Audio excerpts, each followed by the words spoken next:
Hi. ഇന്ന് രാവിലെ ഞാനൊരു നല്ലൊരു വീഡിയോ കണ്ടു. കെറ്റിൽ ബ്രീഡിങ്ങിനെയും പിന്നെ ഡയറി ഫാമിനെയും കുറിച്ച്. വിധു രാജീവ് ടീച്ചറിൻ്റെ വീഡിയോ ആയിരുന്നു. വളരെ ഇൻഫോർമേറ്റീവും ക്രിയേറ്റീവുമായിട്ട് ചെയ്തിരിക്കുന്ന ഒരു വീഡിയോ. നല്ലൊരു വീഡിയോ ആണ്. എല്ലാ തരത്തിലുള്ള ഇൻഫർമേഷനും ഒരു ഡയറി ഫാമിന് അത്യാവശ്യമുള്ളത് എല്ലാ കാര്യങ്ങളും നമുക്കതിലറിയാൻ പറ്റും. ആ വീഡിയോ ഞാൻ കണ്ട് അവസാനിച്ചപ്പോൾ എനിക്ക് എൻ്റെ ചെറുപ്പകാലമൊക്കെ ഓർമ്മ വന്നു, എൻ്റെ ചെറുപ്പകാലത്തെ ജീവിതവും. അപ്പോൾ ഞാൻ അന്ന് കാലങ്ങളിൽ ഈ കെറ്റിൽ ബ്രീഡിങ്ങിനെ കുറിച്ച് എൻ്റെ വീട്ടിലെ പശുക്കളിൽ കുറേ കാര്യങ്ങൾ ഞാൻ പഠിച്ചായിരുന്നു. അപ്പോൾ എൻ്റെ വീട്ടിൽ പശു, ആട്, കോഴി, താറാവ് അങ്ങനെ പലതരത്തിലെ മൃഗങ്ങളും പക്ഷികളും ഒക്കെ വളർത്തിയിരുന്നു. അതേപോലെ കൃഷി ചെയ്തിരുന്നു. പിന്നെ എൻ്റെ ഗ്രാമം വളരെ റിമോട്ടായ ഏരിയയിലായിരുന്നു. ഇവൻ ഇലക്ട്രിസിറ്റി ഉണ്ടായിരുന്നില്ല അവിടെ. ഞങ്ങളെല്ലാവരും വിളക്ക് കത്തിക്കുക ചെയ്യായിരുന്നു. അപ്പോൾ അവിടെ ഞങ്ങളെല്ലാവരും കൂടി ഇല്ലായിരുന്നു താമസിച്ചിരുന്നത്. ചെറിയ ചെറിയ ഓലപ്പരകൾ ഷെഡ് പോലെ കെട്ടിയതിൽ അടിയിൽ ചാണകം മെഴുകിയ ഫ്ലോർ, അങ്ങനത്തെ ഒരു ജീവിതമായിരുന്നു.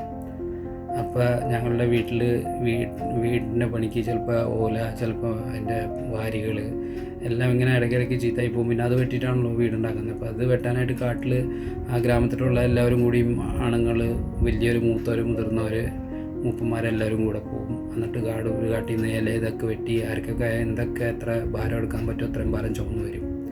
പിന്നെ ഇപ്പം എൻ്റെ വീട്ടിലാണ് ഓല മേയുന്നതെന്ന് വെച്ചാൽ എല്ലാവരും കൂടി ഇരുന്ന് ഓല തുന്നി മേഞ്ഞ് ഒക്കെ തീർക്കും. ഒരു ദിവസത്തിൽ എല്ലാ കാര്യം തീർക്കും.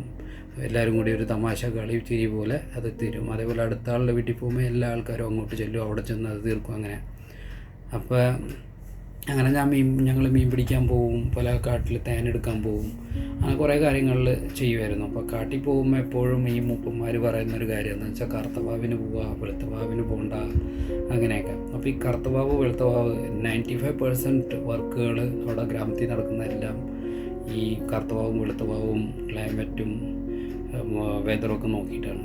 അപ്പോൾ ഞാനൊരു കാര്യം കണ്ടതെന്ന് വെച്ചിട്ടുണ്ടെങ്കിൽ, ഇപ്പോൾ കാട്ടിൽ മരം വെട്ടാൻ പോവുകയാണെങ്കിൽ, ഇല വെട്ടാൻ പോവുകയാണെങ്കിൽ കറുത്തവാവിന് പോകും. കാരണം കറുത്തവാവിന് എന്തിനാണ് പോകുന്നതെന്ന് അവരോട് ചോദിച്ച് അന്വേഷിച്ച് പറഞ്ഞ് പിടിച്ചപ്പോൾ അതിനെക്കുറിച്ച് മനസ്സിലായത് എന്താണെന്ന് വെച്ചിട്ടുണ്ടെങ്കിൽ, അത് കറുത്തവാവിൻ്റെ സമയത്ത് ഇലകളും മരങ്ങളൊക്കെ പുഴുതിന്ന് പോവില്ല. കുറേ ആ സമയത്ത് വെട്ടിയ മരങ്ങളൊക്കെ വളരെ വർഷങ്ങൾ നിൽക്കും. ഇലകളും അതേപോലെ 3-4 വർഷം അത് കേടുകൂടാതെ അവിടെ നിൽക്കും. അതേപോലെ തന്നെ ഈ ഞണ്ട്, അതേപോലെ തന്നെ ചെമ്മീൻ, മീൻ ഇതൊക്കെ പിടിക്കാൻ പോകുമ്പോൾ കറുത്തവാവിന് പോകും. കറുത്തവാവിൽ പിടിക്കുന്ന മീനുകളും ഞണ്ടുകളൊക്കെ വളരെ രുചിയായിരിക്കും. അതേപോലെ ഇറച്ചി കൂടുതലായിരിക്കും. പിന്നെ ഈ എന്താ പറയുന്നത്, ഈ ഹെർബൽ മെഡിസിൻ, ഈ ആയുർവേദ മെഡിസിൻസ്, ഈ നാടൻ മരുന്നുകൾ ഉണ്ടാക്കാൻ വേണ്ടിയിട്ട് വേരുകളും ചില കുരുക്കൾ, ചില തൊലികൾ, മരത്തിൻ്റെ ഇങ്ങനത്തെ സാധനങ്ങളൊക്കെ കൊണ്ടുവരാൻ വേണ്ടിയിട്ടും ഇവർ കറുത്തവാവ് നോക്കി പോകും. അപ്പോൾ ഔഷധ ഗുണം കൂടുതലായിരിക്കും എന്ന് പറയുന്നത്. അങ്ങനെ അതിന് പോകുമായിരുന്നു. പിന്നെ തേനെടുക്കാൻ പോകുമ്പോൾ ഇതേപോലെ വാവ് നോക്കി പോകും. കറുത്തവാവിന് പോയാൽ കൂടുതൽ തേൻ കിട്ടും, മധുരമുള്ള രുചിയുള്ള തേൻ കിട്ടും.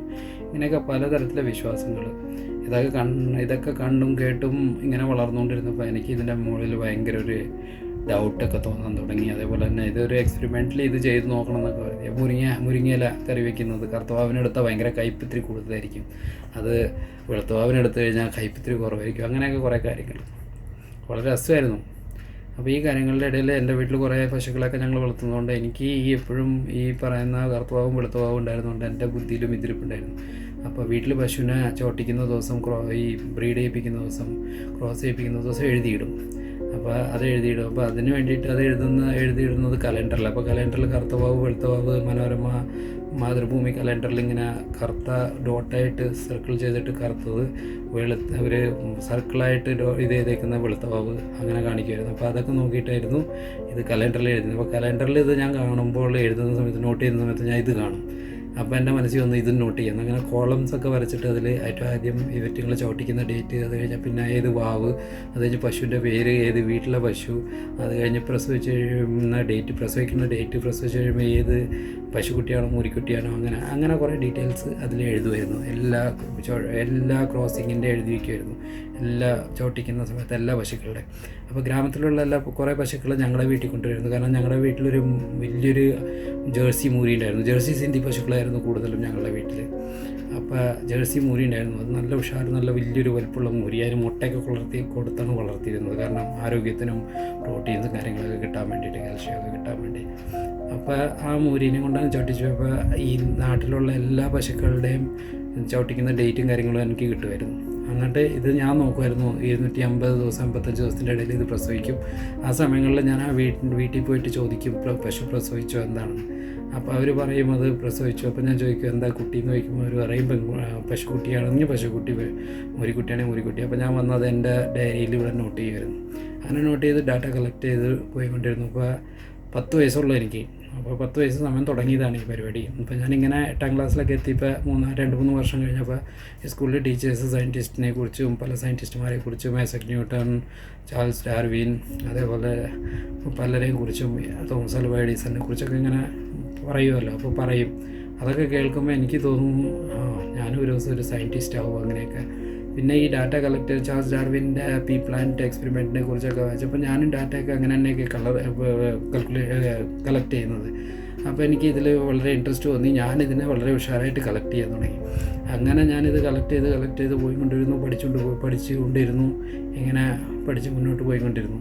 അപ്പോൾ അങ്ങനെ കളക്ട് ചെയ്ത് ഒത്തിരി കളക്റ്റായി. ഏകദേശം 1500ഓളം റീഡിങ്സ് ഞാൻ കളക്ട് ചെയ്തു ഇതിൻ്റെ ഇടയ്ക്ക് ഇങ്ങനെ ചെയ്ത്. അപ്പോൾ സ്കൂളുകളിൽ ഇങ്ങനെ പഠിച്ച് മുന്നോട്ട് പോയിക്കൊണ്ടിരുന്ന സമയത്ത് അത് കഴിഞ്ഞ് കോളേജ് കഴിഞ്ഞു. അത് കഴിഞ്ഞ് സ്കൂൾ കഴിഞ്ഞു, കോളേജിലേക്ക് പോയപ്പോൾ ഞങ്ങളുടെ ഗ്രാമത്തിൽ കോളേജിലൊന്നുമില്ല. 12ാം ക്ലാസ് വരെയും പഠിക്കാം ഗവൺമെൻറ് സ്കൂളിൽ. അത് കഴിഞ്ഞാൽ പിന്നെ ഞങ്ങൾക്ക് വെളിയിൽ പോകണം. അങ്ങനെ ഞങ്ങൾ പഠിക്കാനുള്ള പിള്ളേരെല്ലാവരും വെളിയിൽ പോയി പഠിക്കും, വേറെ ടൗണിൽ ഏതെങ്കിലും ടൗണിൽ പോകും. അപ്പോൾ ഒത്തിരി ദൂരെ പോകണം. അപ്പോൾ ഞാനങ്ങനെ ടൗണിലേക്കുള്ള യാത്രയായി. അപ്പോൾ ഇതൊക്കെ ഇവിടെ ക്ലോസ് ചെയ്ത് പോയി. അപ്പോൾ ഈ ഡേറ്റുകളും കാര്യങ്ങളും പിന്നെ അമ്മ എഴുതാൻ തുടങ്ങിയത്. അപ്പോൾ അമ്മ എഴുതും, അമ്മ അതിന് നോട്ട് ചെയ്യും വീട്ടിലെ പശുക്കളുടെ അങ്ങനെ. അപ്പോൾ ഞാൻ ലീവിന് വരുന്ന സമയത്ത് അതൊക്കെ ഞാൻ എടുത്ത് സൂക്ഷിക്കും. അങ്ങനെ ചെയ്തു. അത് കഴിഞ്ഞ് അവിടെ കോളേജിൽ പഠിച്ചുകൊണ്ടിരുന്ന സമയത്ത് അവിടുത്തെ പ്രൊഫസർമാരോടൊക്കെ സംസാരിച്ചു. അങ്ങനെ അവിടെ വെറ്റിനറി ഡോക്ടേഴ്സിനെ പോയി കണ്ടു, റിസർച്ച് സെൻറ്റേഴ്സിലൊക്കെ പോയി പല സ്ഥലങ്ങളിലും. ഇതിനെക്കുറിച്ച് മുന്നോട്ട് എന്തെങ്കിലും ചെയ്യാൻ പറ്റുമോ, പഠിക്കാൻ പറ്റുമോ, ഇല്ലെങ്കിൽ ഇതിപ്പോൾ എന്താണ് ഞാൻ കണ്ടുപിടിച്ചത് അല്ലെങ്കിൽ ഞാൻ പഠിച്ചത് എന്താണെന്നുള്ളത് അവരെ അറിയിക്കുക, അപ്പോൾ അതിൻ്റെ മുന്നോട്ട് പഠിക്കുക. അങ്ങനത്തെ ഒരു മെൻറ്റാലിറ്റിയോടുകൂടിയാണ് ഞാൻ പോയത്, അങ്ങനത്തെ ഒരു ഇൻറ്റൻഷനോടുകൂടി. പക്ഷേ ആ കാര്യത്തിലൊന്നും എനിക്ക് സക്സസ് കിട്ടിയില്ല. ഞാൻ എൻ്റെ പഠിത്തം മുന്നോട്ട് കണ്ടിന്യൂ ചെയ്തുകൊണ്ടിരുന്നു. അപ്പോൾ ഇത് വെച്ചു. അപ്പോൾ കോളേജിൽ ഇതിനെക്കുറിച്ച് ഒരു ഡോക്ടറിനെ കണ്ടപ്പോൾ, ഡോക്ടർ AK ഭരതൻ, അങ്ങനെ കണ്ടപ്പോൾ അങ്ങനെ ഒരു ഐഡിയ തന്നു കുറച്ച് ഇതിനെക്കുറിച്ച്, അപ്പോൾ റിസർച്ചിനെ കുറിച്ച്. അപ്പോൾ ആ ഐഡിയ വെച്ച് ഞാൻ എന്ത് ചെയ്തു, എൻ്റെ ഡാറ്റാസൊക്കെ എൻ്റെ അടുത്ത് ഓൾറെഡി ഉണ്ടല്ലോ. അപ്പോൾ ഡാറ്റാസും കൊണ്ട് ഞാൻ BK ജാന എന്ന് പറയുന്ന ഒരു സ്റ്റാറ്റിസ്റ്റിക്കൽ പ്രൊഫസറിൻ്റെ അടുത്ത് തന്നു. അപ്പോൾ സ്റ്റാറ്റിസ്റ്റിക്കൽ അനാലിസിസ് ചെയ്യാനായിട്ട് എന്നെ സഹായിച്ചു. അങ്ങനെ ഞാൻ ആ സ്റ്റാറ്റിസ്റ്റിക്കൽ അനാലിസിസ് ചെയ്തു. അപ്പോൾ അതിലെനിക്ക് എക്സലൻറ്റ് റിസൾട്ട് കിട്ടി. പിന്നെ അതിൻ്റെ തിയററ്റിക്കൽ പാർട്ട് ബാക്കി എഴുതാനുള്ള കാര്യങ്ങളൊക്കെ AK ഭരതൻ ഡോക്ടറിൻ്റെ നിർദ്ദേശത്തിനനുസരിച്ച് ഞാൻ പല കാര്യങ്ങളും എഴുതിയെടുത്തു. റെഫറൻസിന് ലൈബ്രറിയും കാര്യങ്ങളുടെ ബുക്കൊക്കെ യൂസ് ചെയ്ത്. അപ്പോൾ എനിക്കിത് കൺഫേമായി, ഈ കാര്യം നാച്ചുറലി നടക്കുന്ന ഒരു കാര്യമാണെന്ന് എനിക്ക് മനസ്സിലായി. അപ്പോൾ ഇതിനെക്കുറിച്ച് ഞാൻ എൻ്റെ ഗ്രാമത്തിലുള്ള പലരോടും പറഞ്ഞു. എൻ്റെ വീട്ടിൽ വരുന്ന പശുക്കളെ കൊണ്ടുവരുന്ന ആൾക്കാരെ ക്രോസ് ചെയ്യുന്ന സമയത്ത് അമ്മേനോട് പറഞ്ഞു കൊടുക്കണം. അപ്പോൾ അതനുസരിച്ച് അവർക്ക് പശുക്കുട്ടികളെ കിട്ടും. അപ്പോൾ അവരുടെ വീട്ടിൽ പശുക്കൾ കൂടും. അങ്ങനെ പറഞ്ഞു കൊടുത്തു. ഞങ്ങളങ്ങനെ പലർക്കും ചെയ്തു കൊടുക്കാറുണ്ട്.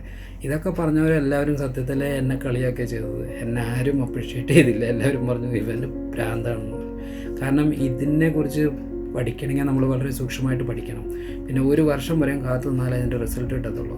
ഈ 1 വർഷം വരെയും കാത്തു നിൽക്കാനുള്ള ക്ഷമ ആർക്കും ഉണ്ടാവില്ല. പിന്നെ നമ്മളിപ്പോൾ ചവിട്ടിച്ച പശുവിനെ ചിലപ്പോൾ നാളെ അവർ വിൽക്കും, അത് വേറെ ആരെങ്കിലും മേടിച്ചിട്ടുണ്ടോ, പിന്നെ അതിൻ്റെ റീഡിങ് കിട്ടത്തില്ല. അതുകൊണ്ട് ഇത് വളരെ ബുദ്ധിമുട്ടാണ്. വളരെ കീൻ ഒബ്സർവേഷനോടുകൂടി ചെയ്താലേ ഈ കാര്യങ്ങളൊക്കെ നമുക്ക് പഠിക്കാൻ പറ്റത്തുള്ളൂ.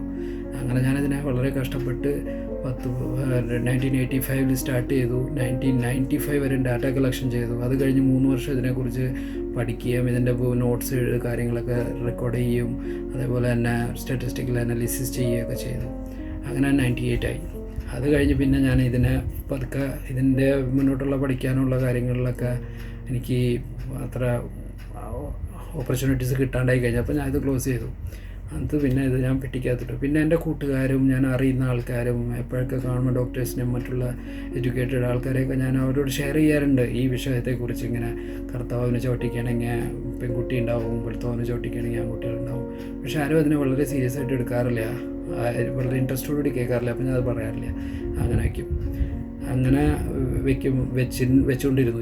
ഇന്ന് വിധു രാജീവ് ടീച്ചറിൻ്റെ ആ സംസാരം കേട്ടപ്പോൾ, ആ വീഡിയോ കണ്ടപ്പോൾ എനിക്ക് തോന്നിയല്ലത് പറയാം. അപ്പോൾ പലരും നമ്മുടെ നാട്ടിൽ പശുക്കളെ വളർത്തുന്നവരുണ്ട്, അവർക്ക് ഉപകാരപ്പെടും. ഇത് നാച്ചുറൽ ബ്രീഡിങ്ങിനെ കുറിച്ചാണ്, അല്ലാണ്ട് ആർട്ടിഫിഷ്യൽ എന്ന് പറഞ്ഞാൽ ആർട്ടിഫിഷ്യൽ ഇൻസെമിനേഷനെ കുറിച്ചല്ല. ആർട്ടിഫിഷ്യൽ ഇൻസെമിനേഷനിൽ സ്പേം കളക്ട് ചെയ്ത് കൊണ്ടുവന്നിട്ടാണ് ഇഞ്ചെക്റ്റ് ചെയ്യുന്നത്. പക്ഷേ ഇത് നാച്ചുറൽ ആയിട്ടുള്ള പ്രോസസ്സാണ്. അപ്പോൾ ഇതിൽ കിട്ടുന്ന റീഡിങ്ങും റിലയബിലിറ്റിയും നമുക്ക് മറ്റേ ആർട്ടിഫിഷ്യലിൽ കിട്ടില്ല. കാരണം ആർട്ടിഫിഷ്യലിൽ എവിടെ നിന്ന് ഏത് മൂരിൽ നിന്നാണ് സ്പേം കളക്ട് ചെയ്യുന്നതെന്ന് നമുക്കാർക്കും അറിയത്തില്ല. കളക്ട് ചെയ്യുന്നവരെങ്ങനെ കളക്ട് ചെയ്യുന്നതെന്ന് നമുക്കറിയില്ല. അവരതിനെ വളരെ സൂക്ഷ്മമായിട്ട് വളരെ കെയർഫുള്ളായിട്ട് കളക്ട് ചെയ്യുന്നതാണെങ്കിൽ നമുക്കത് പറയാൻ പറ്റും റിലയബിലിറ്റി. അപ്പോൾ ഇവിടെ കാണുന്നത് എന്താണെന്ന് വെച്ചിട്ടുണ്ടെങ്കിൽ, ഇപ്പോൾ ഞാൻ പറഞ്ഞ ഈ പ്രോസസ്സ്, ഈ മെത്തേഡ്, ഇപ്പോൾ സ്പേം കളക്ട് ചെയ്യുന്നവർ അവരുപയോഗിക്കുകയാണെങ്കിൽ അവർക്കും നല്ല കറക്റ്റായിട്ടുള്ള സ്പേം കളക്ട് ചെയ്തെടുക്കാൻ പറ്റും. എന്ന് പറഞ്ഞിട്ടുണ്ടെങ്കിൽ ഈ എന്താ പറയുന്നത് ഫുൾ മൂൺ, ന്യൂ മൂൺ ടൈമിൽ അത് റെക്കോർഡ് ചെയ്യും വേണം. ഡേറ്റും കാര്യങ്ങളൊക്കെ ഉണ്ടെങ്കിൽ നമുക്കത് കറക്റ്റായിട്ട് പറയാൻ പറ്റും. അതുപോലെ 285 ദിവസം വെയിറ്റ് ചെയ്യുക അതൊക്കെ പറയുമ്പോൾ അത് വലിയ ഈസിയുള്ളൊരു കാര്യമല്ല ഒരു ഡാറ്റ കളക്ഷൻ ചെയ്യാനായിട്ട്. അത് ഞാൻ ചെയ്തു. അത് കഴിഞ്ഞിട്ട് പിന്നെ ഈ ഇൻസെമിനേഷൻ്റെ പ്രോസസ്സ് പശുക്കളിലാണ് ഞാൻ ചെയ്തത്, പശുക്കളിൽ. അപ്പോൾ വേറെ ചെറിയ കാര്യങ്ങൾ ഞാൻ കണ്ടത്, നമ്മുടെ വീട്ടിലൊരു മൂരി, പശുക്കളുണ്ട്, ഒത്തിരി പശുക്കൾ നമ്മുടെ വീട്ടിലുണ്ട്. ഒരു മൂരിയില്ല, ഒരെണ്ണം പോലും ഇല്ലെങ്കിൽ ആ പശുക്കൾ ഹീറ്റാവാനായിട്ട് സമയം പിടിക്കും. അത് വേഗം ഹീറ്റൊന്നും ആവില്ല. പക്ഷേ ഒരു മൂരി നമ്മുടെ വീട്ടിലുണ്ടെങ്കിൽ അത് എത്രയും വേഗം ഹീറ്റാവും. ഒരു പ്രസവം കഴിഞ്ഞാൽ 2 മാസത്തിനുള്ളിൽ ഹീറ്റാവും, 30 ദിവസത്തിന് 60 ദിവസത്തിനാകും. പക്ഷേ മൂരിയില്ലെങ്കിൽ അതാവില്ല. മൂരിയില്ലെങ്കിൽ അത് 3-4 മാസമൊക്കെ എടുക്കും. പക്ഷേ ഒരു മൂരി ഉണ്ടെങ്കിൽ മാക്സിമം ഒരു 90 ദിവസം, 3 മാസത്തിൻ്റെ ഉള്ളിൽ പശു ഹീറ്റാവും. അടുത്ത ഇത് നമുക്ക് ചോട്ടിക്കാം.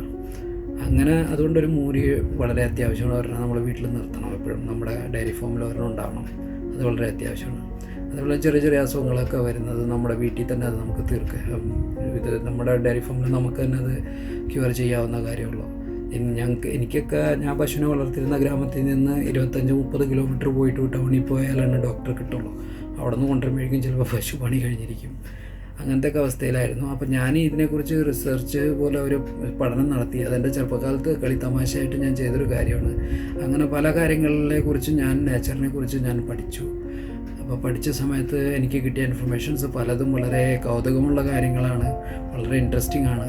ഇത് മനുഷ്യരുടെ മേത്ത് ഞാൻ ചെയ്യണമെന്ന് ആഗ്രഹിച്ചു, പഠിക്കണമെന്ന്. പക്ഷേ എനിക്കത് മനുഷ്യരുടെ റെക്കോർഡ്സ് കിട്ടാൻ വളരെ ബുദ്ധിമുട്ടാണ് ഇത് നടത്താനായിട്ട്. പിന്നെ എന്നാലും ഞാൻ ട്രൈ ചെയ്തു, പക്ഷേ അത് നടന്നില്ല.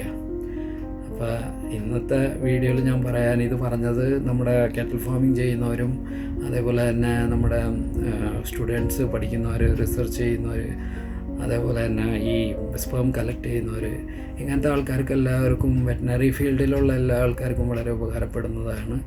അപ്പോൾ എസ്പെഷ്യലി നമ്മുടെ നാട്ടിലെ പാവപ്പെട്ട കർഷകർക്ക് ഏറ്റവും ഉപകാരപ്പെട്ടൊരു കാര്യമാണ്. നമ്മൾ നാച്ചുറലായിട്ട് ചെയ്യണമെങ്കിൽ ഇങ്ങനെ ചെയ്തു കഴിഞ്ഞാൽ നമുക്കത് ലാഭം ഉണ്ടാവും. നമ്മൾ ഉദ്ദേശിക്കുന്ന കുട്ടി നമുക്ക് കിട്ടാവും.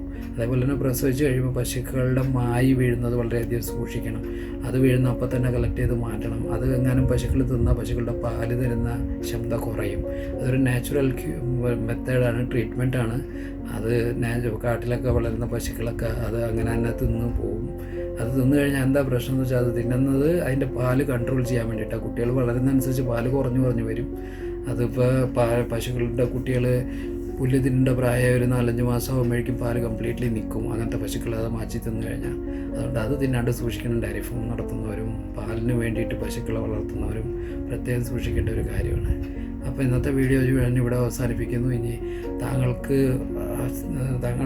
എന്നോട് തരാനുള്ള സജഷൻസും ബാക്കി കാര്യങ്ങളൊക്കെ, താങ്കൾക്കുള്ള ചോദ്യങ്ങളൊക്കെ കമൻസിൽ തരിക. ഞാൻ അതിനുള്ള ഉത്തരം അടുത്ത വീഡിയോയിൽ തരുന്നുണ്ട്.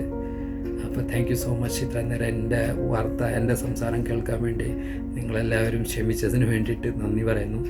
നമസ്കാരം.